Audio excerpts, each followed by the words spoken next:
السلام علیکم ورحمۃ اللہ وبرکاتہ۔ پیارے بیٹو، زندگی کا سب سے قیمتی حصہ بچپن والا ہے۔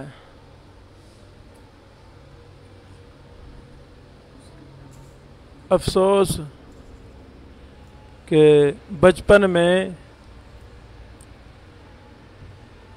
کوئی خاص ٹارگٹ اور مشن نہیں دیا جاتا، جس کی وجہ سے جب بچے کو ہی کوئی ٹارگٹ مشن مقصد زندگی کا نہیں بتایا گیا تو جوانی میں کوئی کام کرے گا نہیں۔ جب بچپن کے اندر بری صفات پڑ جائیں گی تو وہ صفات جوانی میں بھی اور پختہ ہوں گی۔ خوش قسمت ہے وہ بچہ، وہ طالب علم جس کو بچپن میں اچھا ماحول مل جائے، اس کی رہنمائی کرنے والا مثالی انسان ہو۔ جہاں پر بہت زیادہ شکوے شکایات ہیں، مثال کے طور پہ ہم عموماً طلباء کو جو پہلی کلاسوں میں ہیں ان کو وہ اساتذہ مہیا کرتے ہیں جو نئے ہیں، نئے استاد رکھے ہیں، چلو جی آپ پہلی کلاس کو پڑھاؤ۔ جو بڑے شیخ صاحب ہیں، بڑے قابل ماہر ہیں، وہ جی بڑی کلاسوں کو پڑھا رہے ہیں۔ اللہ اکبر۔ آپ مجھے بتائیں، بچے کو، پہلی کلاس کے طالب علم کو اگر نیا استاد جس کا تجربہ نہیں ہے، کوئی خاص قابلیت نہیں ہے، وہ پڑھائے گا، بچے کو زیادہ فائدہ ہوگا کہ زیادہ نقصان ہوگا؟ زیادہ نقصان ہوگا، کیونکہ استاد میں وہ اہلیت، وہ قابلیت ہے ہی نہیں۔ اگر اسی چھوٹے بچے کو بڑا استاد جو اپنے فن کا امام ہے، اپنے فن میں ماہر ہے، وہ پڑھائے گا، مجھے بتائیں بچہ کتنا زیادہ مستفید ہوگا جب ماہر ترین شیخ، ماہر ترین استاد، وقت کا شیخ الحدیث، وقت کا محدث اور محقق چھوٹے چھوٹے بچوں کو وقت دے گا۔ یہ ایک بہت بڑی غلط فہمی ہے جس کی ہم نفی کرتے ہیں۔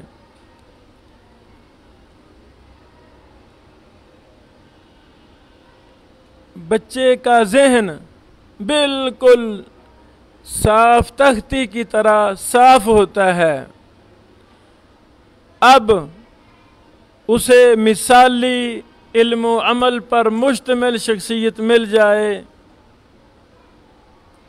جیسی عظیم شخصیت بچے کو ملے گی، بچہ تو اپنے استاد کی زبان سے نکلی ہوئی باتیں نہیں سیکھتا، بلکہ اس کی ہر حرکت سے بھی سیکھتا ہے۔ یہ سچ ہے نا؟ تو میرے بیٹو،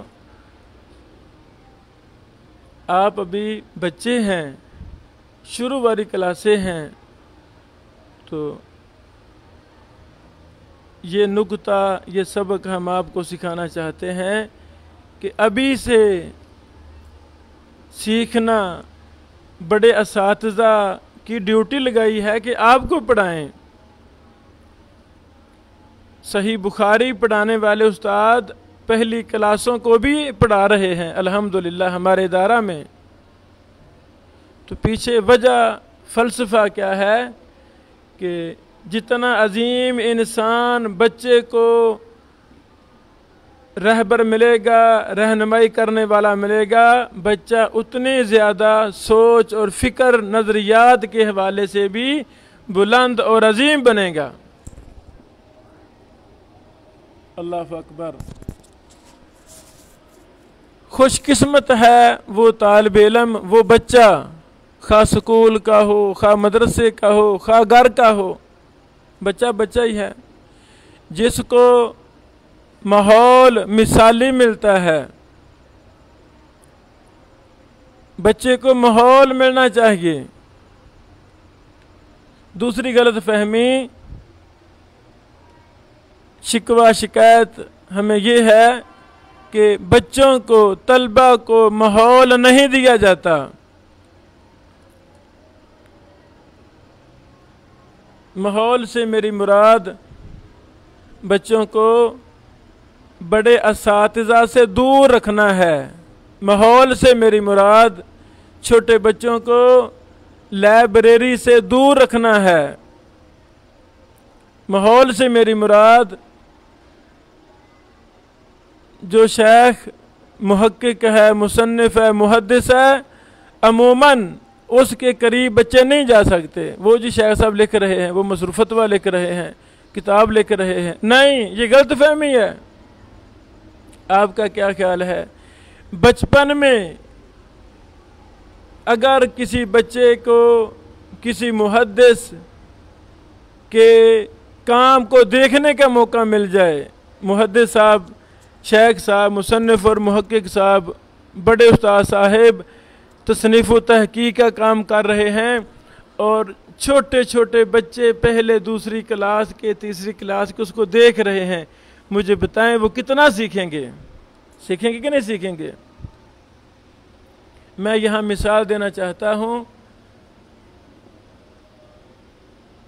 لوہے کا کام کرنے والے کا بچہ، وہ اپنے بچے کو دروازے بنانے کے قوانین پر مشتمل کوئی کتاب نہیں پڑھاتا۔ ویلڈنگ کرنا ایک فن ہے، ایک شعبہ ہے۔ باپ اپنے بچوں کو، یا لوہے کا کام کرنے والا اپنے شاگردوں کو کوئی کتاب نہیں پڑھاتا، بلکہ ماحول دیتا ہے۔ وہ کام کر رہا ہے اور طلبہ، اس کے بچے، شاگرد وہ دیکھ رہے ہیں، وہ دیکھتے ہی دیکھتے سارا کام سیکھ جاتے ہیں۔ اللہ اکبر۔ ائمہ محدثین اپنے شاگردوں کو ماحول دیا کرتے تھے، چھوٹے بچوں کو اپنے ساتھ بٹھایا کرتے تھے۔ میں ایک دو مثالیں دینا چاہتا ہوں۔ رموز راشدیہ ایک چھوٹی سی کتاب چھپی ہے، فضیلت الشیخ عبد الرحمن میمن رحمہ اللہ، یہ حیدرآباد سندھ سے تھے۔ انہوں نے شیخ العرب والعجم بدیع الدین شاہ راشدی سندھی رحمہ اللہ سے انٹرویو لیا، سوال و جواب کیے۔ اس میں ایک یہ بھی سوال کیا عبد الرحمن میمن رحمہ اللہ نے، ان سے میں ایک دفعہ ملا ہوں جب جامعہ رحمانیہ کی 5ویں کلاس میں محمد حیات الاشعری سندھی رحمہ اللہ سے اجازت و روایہ کی سند لینے کے لیے گیا تھا اپنے لڑکپن میں۔ اس وقت میں 8 دن بدیع الدین شاہ صاحب رحمہ اللہ کے لائبریری نیو سید آباد میں ٹھہرا تھا۔ وہاں پر یہ محترم عبد الرحمن میمن رحمہ اللہ تشریف لائے تھے، ان سے میری ملاقات ہوئی تھی۔ بیچارے فوت ہو گئے، اللہ ان کو جنت الفردوس میں اعلیٰ مقام عطا فرمائے۔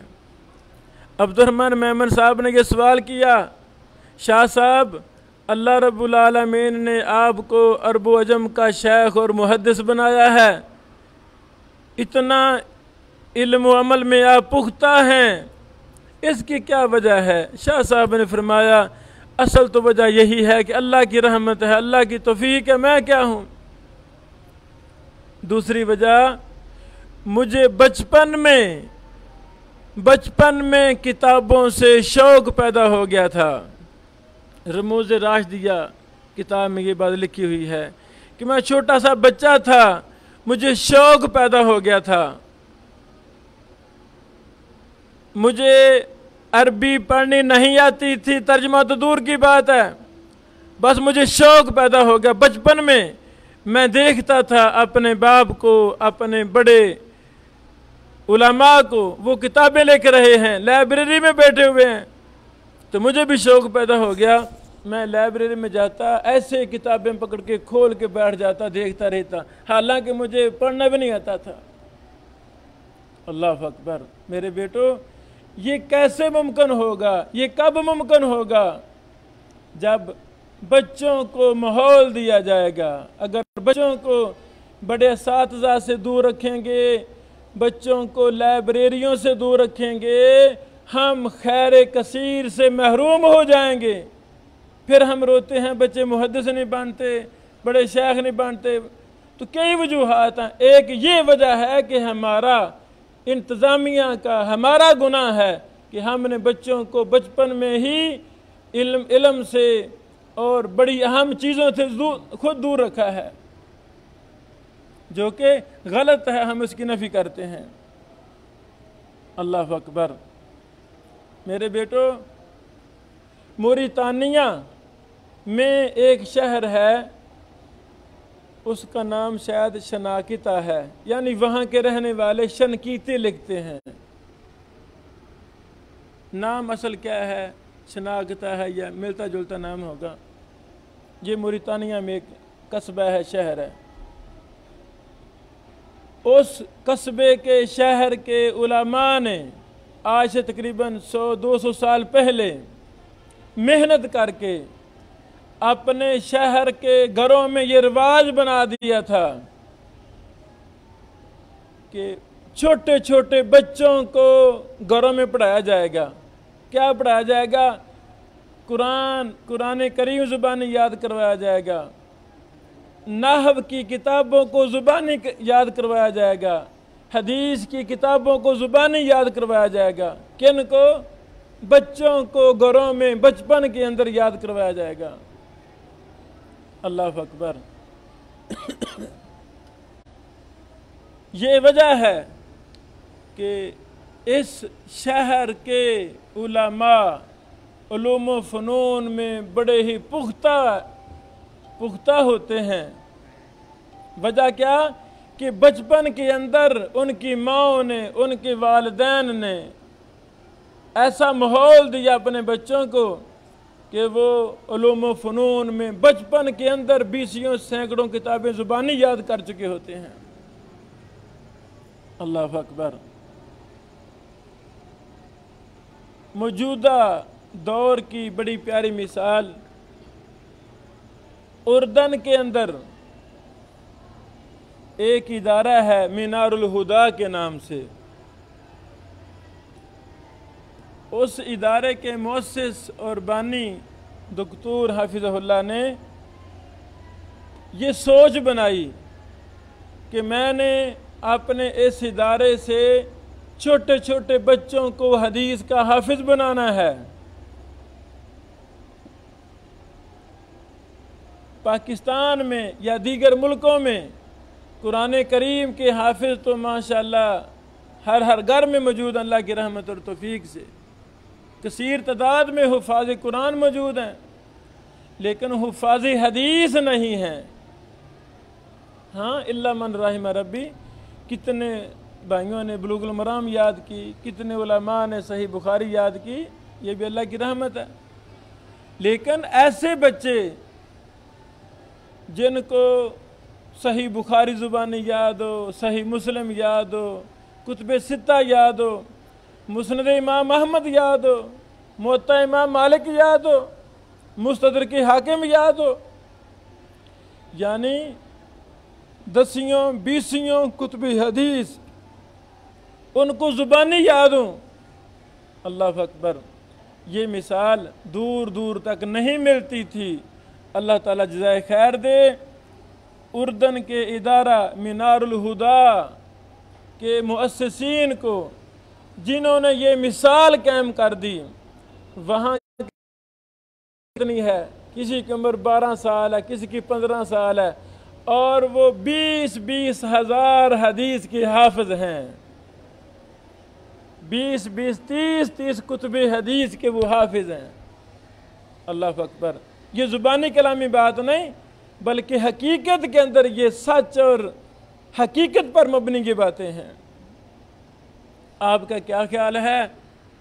ہم پاکستان میں بیٹھے ہیں، اگر یہی ماحول پاکستان کے اداروں میں دیا جائے، کیا یہاں حدیث کے حفاظ پیدا نہیں ہو سکتے؟ ہو سکتے، کیوں نہیں ہو سکتے؟ وہ شیخ مینار الہدا والے، اس کے مؤسس ہماری انتظامیہ کے ایک اہم فرد شیخ میاں سعید صاحب کینیڈا والے، ان کے مسلسل رابطے میں ہیں ہم۔ وہ مکمل ڈیٹا، مکمل ان کا نظام تعلیم ہمیں انہوں نے کافی چیزیں دے دی ہیں، کافی چیزیں دے رہے ہیں انشاءاللہ العزیز۔ جو ہی ہماری مشاورت مکمل ہوتی ہے، مینار الہدا کے مؤسس دکتور حافظ اللہ نے کہا ہے کہ آپ پاکستان میں اپنے ادارہ میں حفظ حدیث کو بھی لانچ کریں،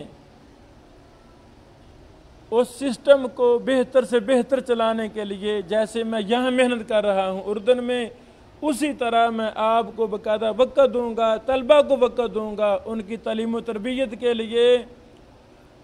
ہمیں خوشی ہوگی کہ پاکستان میں بھی مینار الہدا کے منہج والا ادارہ جہاں کتب حدیث کو زبانی یاد کروایا جاتا ہے وہ موجود ہوگا۔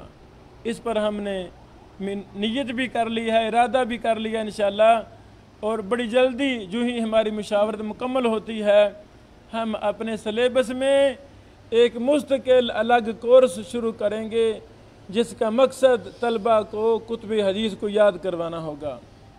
وہ یہ نہیں کہ حفظ حدیث ہے باقی اس کو آتا ہی نہیں، ایسی بات نہیں ہے۔ گرامر بھی ضروری ہے، حدیث کا معنی مفہوم بھی ضروری ہے، وہ بھی سلیبس انہوں نے باقاعدہ بنایا ہے۔ وہ طلبہ گرامر بھی یاد کر رہے ہیں ساتھ ساتھ، اور حدیث کا معنی مفہوم بھی ان پر واضح ہے، وہ پورا ایک سسٹم لے کر چل رہے ہیں۔ یعنی خلاصہ یہ ہے، یہ ممکن ہے اور بالکل ممکن ہے، 1% بھی جھوٹ نہیں ہے کہ اگر اساتذہ، اگر مدارس کی انتظامیہ اپنا شیڈول یہ بنا لے کہ ہم نے اپنے اداروں سے حدیث کے حفاظ پیدا کرنے ہیں تو یہ کوئی ناممکن نہیں ہے، ممکن ہے، اور ہمیں اس اہم شعبے پر بھی محنت کرنی ہے انشاءاللہ العزیز۔ جہاں تک پاکستان میں دیگر ممالک میں ہمارے رابطے میں ادارے ہیں، ہم تمام اپنے طلبہ، اپنے اساتذہ اور دیگر احباب کو یہ پیغام دینا چاہتے ہیں کہ آئیں، جس طرح ہمارے اداروں میں قرآن کریم کے حفاظ پیدا ہو رہے ہیں الحمدللہ، اسی طرح ہمیں حدیث کے حفاظ بھی پیدا کرنے ہیں انشاءاللہ العزیز۔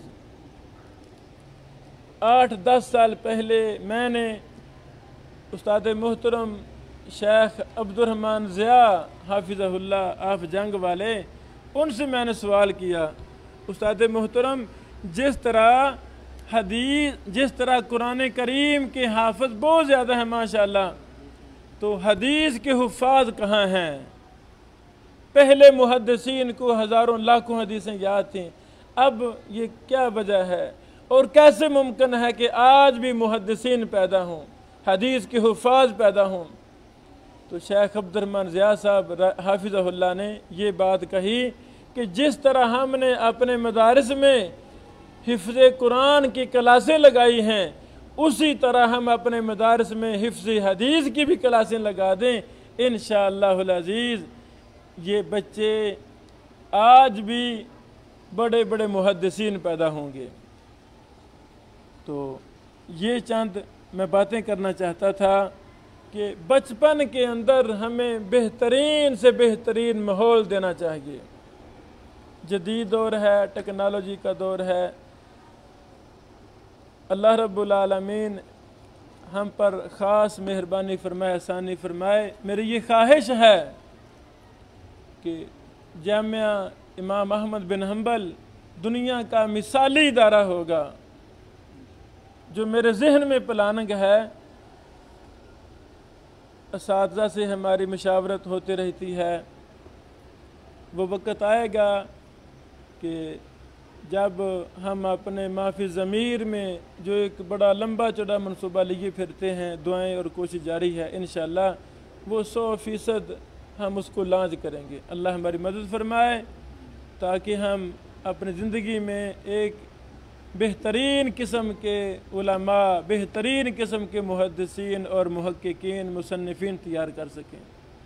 تو بیٹو، یہ چند باتیں کرنے کے مقصد یہ ہے کہ جو ہم نے آپ کو بچپن میں چھوٹی کلاسوں میں ایک بہت بڑا ماحول دیا ہے، یعنی میں بلا مبالغہ کہہ سکتا ہوں کہ آپ پر اساتذہ پہلی کلاس سے جیسے گرامر پر محنت کر رہے ہیں، حدیث پر محنت، ترجمہ تفسیر پر محنت، اصول حدیث پر محنت، اسی طرح جرح و تعدیل پر بھی آپ کو سبق پڑھائے جا رہے ہیں۔ تصنیف و تحقیق کی بھی آپ کو الف با تا سا سے الحمدللہ ٹریننگ آپ کی شروع ہو چکی ہے، باقاعدہ ہم نے نصاب بنا دیا ہے۔ اسی طرح مستقبل قریب میں ہم تخصص بھی 1 اکتوبر سے شروع کر رہے ہیں، وہ بھی ہم کلاسیں لیں گے اللہ کی رحمت اور توفیق سے۔ ہمارا مشن ہے کہ علوم حدیث اور تصنیف و تحقیق کے میدان میں ہم افراد تیار کریں، اس کو ہم نے مستقل شعبہ بنا دیا ہے۔ تو اسی طرح ہم حفظ حدیث کے مشن کو بھی جلد ہی لانچ کرنے والے ہیں۔ جہاں تک ہماری آواز جا رہی ہے، ہم یہ التجا کرتے ہیں کہ اپنے اپنے اداروں میں حدیث کو حفظ کا بھی پروگرام بنایا جائے، اور طلبہ، چھوٹے چھوٹے بچے ہمارے صحیح بخاری کے، مسند احمد کے حافظ ہوں، اور یہ ممکن ہے۔ اللہ تعالی ہم سب کا ہم ناصر ہو۔